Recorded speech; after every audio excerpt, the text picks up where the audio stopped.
할렐루야. 사랑하는 대강의 가족 여러분, 오늘 하루도 하나님의 말씀과 동행하는 삶이 되길 소망합니다. 오늘 함께 나눌 하나님의 말씀은 마태복음 27장 62절에서 66절 말씀입니다. 그 이튿날은 준비일 다음 날이라 대제사장들과 바리새인들이 함께 빌라도에게 모여 이르되, 주여, 저 속이던 자가 살아있을 때에 말하되 내가 사흘 후에 다시 살아나리라 한 것을 우리가 기억하노니, 그러므로 명령하여 그 무덤을 사흘까지 굳게 지키게 하소서. 그의 제자들이 와서 시체를 도둑질하여 가고 백성에게 말하되, 그가 죽은 자 가운데서 살아났다 하면 후에 속임이 전보다 더 클까 하나이다 하니, 빌라도가 이르되, 너희에게 경비병이 있으니 가서 힘대로 굳게 지키라 하거늘, 그들이 경비병과 함께 가서 돌을 임봉하고 무덤을 굳게 지키니라. 아멘. 오늘 본문에는 예수님의 부활을 방해하려는 사단의 활동이 강하게 나타납니다. 사단은 예수님께서 하나님의 아들이시라는 사실을 알고 있었습니다. 그렇기 때문에 더욱더 예수님의 사역을 방해하고 주님의 부활을 방해하려고 공작과 술수를 부렸습니다. 예수님을 십자가에 못 박는 기분 좋은 승리를 맛본 사탄은 그 기세를 몰아 마지막 승리의 세기를 박으려고 안간힘을 쓰고 있는 것입니다. 예수님께서 부활한다면 예수님을 십자가에 못 박은 것은 오히려 못 박아 죽이지 못한 것만도 못한 것이 됩니다. 그래서 완전한 승리를 위하여 예수님의 부활을 막기 위한 방해를 하고 있는 것입니다. 그러나 그럼에도 불구하고 오늘 본문은 이 방해 공작을 통하여 오히려 부활을 증명하시려는 하나님의 역사가 시작되고 있습니다. 이 사단의 방해를 뚫고 승리의 개선가를 준비하시는 분위기로 가득 차 있습니다. 이 사단의 방해가 어떻게 그리스도의 부활을 증명하고 그리스도의 부활을 더 확신할 수 있을까요? 본문을 통하여 우리가 확인해 보도록 하겠습니다. 먼저는 대제사장과 바리새인들의 염려와 걱정이 부활을 증거하고 있습니다. 죽은 자는 물지 않는다라는 유명한 격언이 있습니다. 누군가가 나를 헐뜯고 시기하고 질투한다는 것은 괴로운 일이지만, 반면에 내가 무능한 죽은 것 같은 자가 아니기 때문에 나쁘게만 볼 것이 아니라는 속뜻이 있는 격언입니다. 예수님은 분명히 죽으셨습니다. 대제사장들과 바리새인들도 분명히 확인을 했습니다. 그럼에도 그들의 걱정은 끝이 나지를 않았습니다. 이 사실 자체가 주님께서는 죽으셨으나 죽지 않으셨다는 증거입니다. 격언대로 죽은 자는 물지 않는 법입니다. 그러나 그들은 장사되진 주님의 무덤에 파수꾼을 보내어 지키고 돌을 임봉하여 무덤을 굳게 하였습니다. 그들의 마음에는 여전히 예수께서 살아계셨던 것이요, 그들의 마음속에는 부인하면서도 믿어지는 것이 있었던 것입니다. 그래서 내심 염려가 되었습니다. 대제사장들과 바리새인들의 염려 중 가장 큰 염려는 예수님께서 살아계셨을 때 가르쳤던 것이 그대로 증명되는 것이었습니다. 예수님은 살아계셨을 때 자기의 십자가의 죽음을 예언하셨고, 지금까지의 모든 과정이 말씀하신 것과 틀림이 없이 진행되고 있었습니다.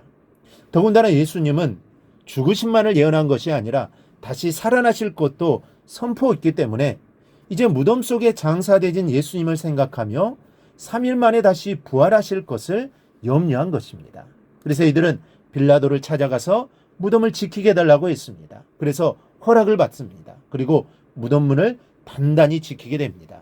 믿지 않았다면, 염려하지 않았다면 지킬 필요가 없습니다. 그런데 이러한 그들의 염려가 바로 주님이 하나님이시고 부활하실 것이라는 것을 증언하고 있는 것입니다. 둘째로 무덤을 지키던 파수꾼들이 오히려 증인이 되었습니다. 이 바리새인과 서기관들의 요청으로 경비병들이 무덤을 지키게 됩니다. 만약에 예수님의 무덤에 지키는 이들이 없었더라면 부활의 증거는 객관적이지 못했을 것입니다. 파수꾼이 지키지 않았던 무덤에서 예수님께서 부활하셨더라면 예수님께서 죽지 않았다고 말하는 사람들의 말이 더욱 신뢰할 것입니다. 그리고 부활의 새벽에 찾아온 여인들만이 그 장면을 목격했더라면 어쩌면 예수님의 부활은 제자들과 측근들의 조작으로 내몰렸을지도 모릅니다.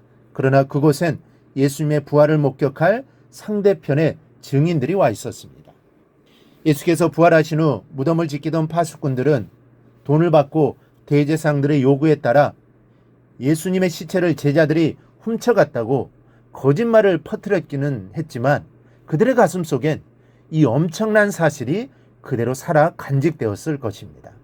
예수님의 부활은 오히려 무덤을 파수하던 사람들에 의해 객관적으로 증명이 되었습니다. 그러므로 예수님의 부활은 객관적이요 여러 가지 정황들이 예수님이 다시 사신 것의 확실함을 증거합니다. 예수님의 부활은 돌문으로도 파수꾼으로도 임봉한 사람의 권위로도 그 어떤 것으로도 막을 수 없었습니다. 여러분, 살아갈 때에 이 사탄의 역사가 거셀지라도 걱정하지 마십시오. 우리가 부활의 신앙을 잃지 않고 살아가기만 하면 사단의 방해 공작이 오히려 하나님의 역사하심을 돕는 결과를 보게 될 것입니다. 모든 것을 합력하여 선을 이루시는 분이 우리 하나님이십니다. 여기서 모든 것이란 가난, 질병, 실패, 낙심, 괴로운, 기도응답의 지연 등 우리 주변에 일어나는 고난과 역경을 가리킵니다. 그리고 합력하여란 함께 일한다는 뜻입니다. 그러므로 모든 것이 합력하여 선을 이룬다는 의미는 하나님께서 모든 것을 주장하셔서 결국에는 선한 결과가 빚어지게끔 역사하신다는 뜻입니다. 요셉의 형들의 미움을 받아 17살의 어린 나이에 애굽으로 팔려갑니다.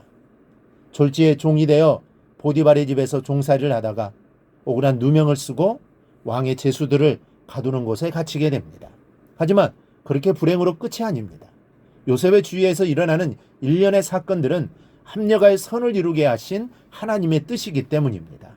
어떤 문제는 요셉의 형들이 요셉을 판 것처럼 사람이 주장하는 것처럼 보이기도 하지만 인간의 모든 일들은 하나님이 주장하십니다. 그러다가 뜻한 시간이 되면 선을 이루십니다.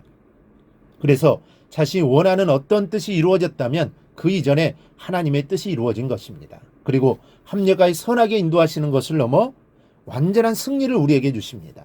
이러한 승리는 역전승이라고 할 수 있습니다. 통쾌한 역전승의 서막이 오늘 본문에는 있습니다. 우리는 연약합니다. 그러나 주님은 강하십니다. 주님을 의지하여 서서 예수님 부활의 증인이 되십시오. 그래야하면 그 어떤 사탄의 역사에도 승전가를 울리게 될 것입니다. 그 주님을 온전히 신뢰하며 나아가는 우리 모두가 되기를 주님의 이름으로 축원합니다. 오늘 묵상한 말씀을 굳게 잡고 삶으로 실천하며 살아내는 대강의 모든 성도들이 되기를 축복합니다.